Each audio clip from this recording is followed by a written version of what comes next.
Praise the Lord, hallelujah. അഭിഷേകം എന്നെ എന്ന വചന സന്ദേശത്തിലേക്ക് ഈ പ്രഭാതത്തിൽ എല്ലാവർക്കും സ്വാഗതം. ഇന്ന് ചിന്തിക്കാൻ ആധാരമായ ദൈവവചനം യെശയ്യാ പുസ്തകം 41 അധ്യായം 10 വചനം. നീ ഭയപ്പെടേണ്ട, ഞാൻ നിന്നോട് കൂടെയുണ്ട്.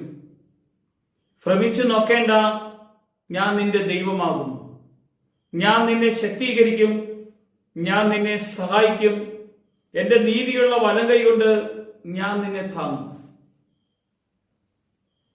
നീ ഭയപ്പെടേണ്ട എന്ന് പറഞ്ഞിട്ട് ബാക്കിയെല്ലാം ഞാൻ നിന്നെ താങ്ങുമെന്നാണ് കർത്താവ് പറഞ്ഞത്. ഞാൻ നിന്നോട് കൂടെയുണ്ട്, ഞാൻ നിന്റെ ദൈവമാകുന്നു, ഞാൻ നിന്നെ ശക്തീകരിക്കും, ഞാൻ നിന്നെ സഹായിക്കും. എൻ്റെ നീതിയുള്ള വലങ്കൈ കൊണ്ട് ഞാൻ നിന്നെ താങ്ങും. കർത്താവ് പറഞ്ഞ ഏറ്റവും മഹത്തായ ഒരു കാര്യമാണ് പ്രിയമുള്ളവരെ. ലോകത്തിൽ ആർക്കും ചെയ്യാൻ കഴിയാത്ത ഒരു കാര്യമാണ്. നീ ഭയപ്പെടേണ്ട എന്ന് പറഞ്ഞിട്ട് ഞാൻ നിന്നെ താങ്ങുമെന്ന് പറയുന്ന ഒരു കർത്താവ്.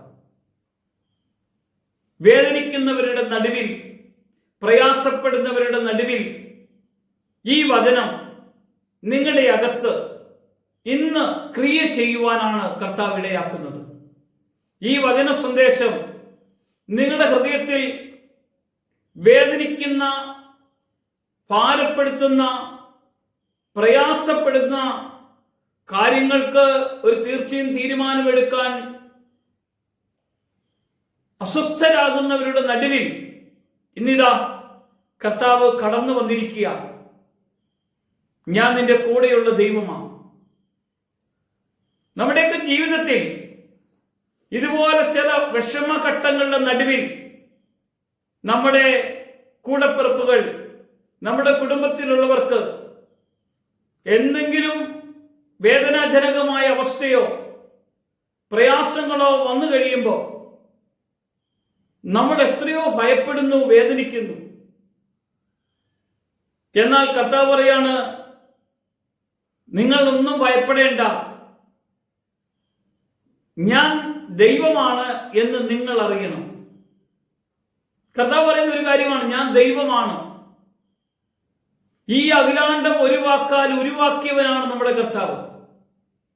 അവനാ പറഞ്ഞത്, ഞാൻ നിങ്ങളെ ശക്തീകരിക്കും, ഞാൻ നിങ്ങളെ താങ്ങും, ഞാൻ നിങ്ങളെ പരിപാലിക്കും, ഞാൻ നിങ്ങളുടെ കൂടെയുണ്ട്, ഞാൻ എപ്പോഴും ഞാൻ നിങ്ങളെ വഴി നടത്തുന്ന ദൈവമാണ് എന്ന് പറഞ്ഞ് യേശുവിൻ്റെ കൂടെ കടന്നുപോയ ശിഷ്യന്മാരുടെ ജീവിതത്തിൽ പല വിധത്തിലും അവരുടെ ജീവിതം കാറ്റും കോളുകളും പ്രതികൂല സാഹചര്യങ്ങളെല്ലാം കടന്നു വന്നപ്പോൾ അവർ ഭയന്ന് വിറയ്ക്കാനും ഇപ്പം നശിക്കും എന്ന് പറഞ്ഞ് വേദനിക്കുന്നതൊക്കെ നമുക്ക് കാണാനിട വന്നു.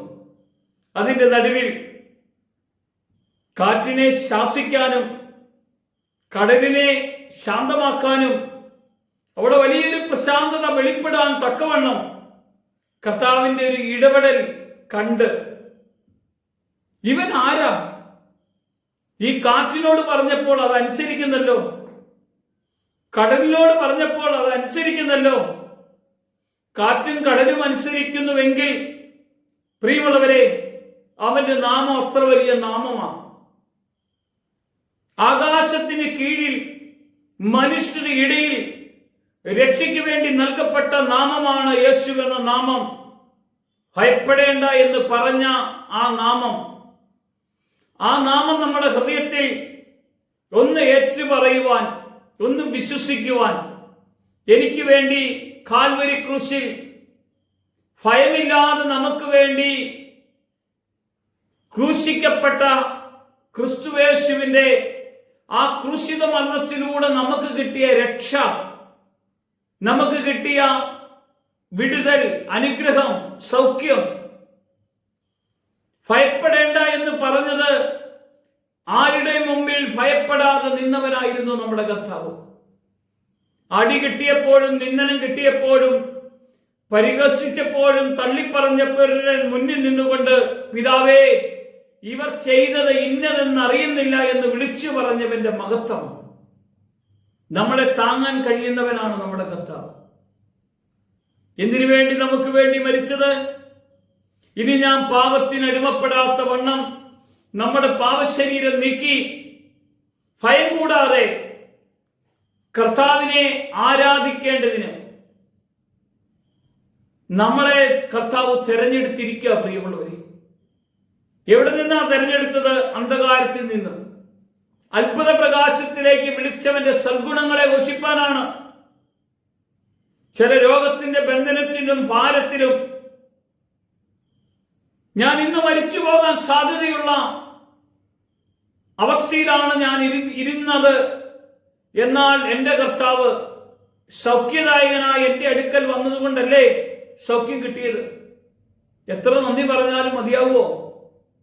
രോഗികളോട് കർത്താവ് പറയുകയാണ്, ഭയപ്പെടേണ്ട. നിന്റെ രോഗം മാരകമായിരിക്കാം, നീ ഭയപ്പെടരുത്. ഇന്ന് കർത്താവ് നിങ്ങളുടെ അടുക്കൽ, ഈ വചന സന്ദേശം നിങ്ങളുടെ അടുക്കലേക്ക് ഇറങ്ങി വരിക. താങ്ങുന്നവൻ, നമ്മളെ ശക്തീകരിക്കുന്നവൻ, അനുഗ്രഹിക്കുന്നവൻ, ബലപ്പെടുത്തുന്നവൻ ഇതാ കടന്നു വന്നിരിക്കുന്നു. ഒന്ന് ഹൃദയം തുറന്ന് പ്രാർത്ഥിക്കാമോ? കർത്താവേ, നിന്റെ മഹത്വം അനുഭവിക്കേണ്ടതിന്, നിന്റെ ശക്തിയേറിയ ദൈവവചനത്തിന്റെ അഭിഷേകം കൊണ്ട് വലിയ വിടുതൽ പ്രാപിക്കുവാൻ കർത്താവ് ഞങ്ങളെ ശക്തീകരിക്കണം. യേശുവിന്റെ നാമത്തിൽ തന്നെ ആമേൻ.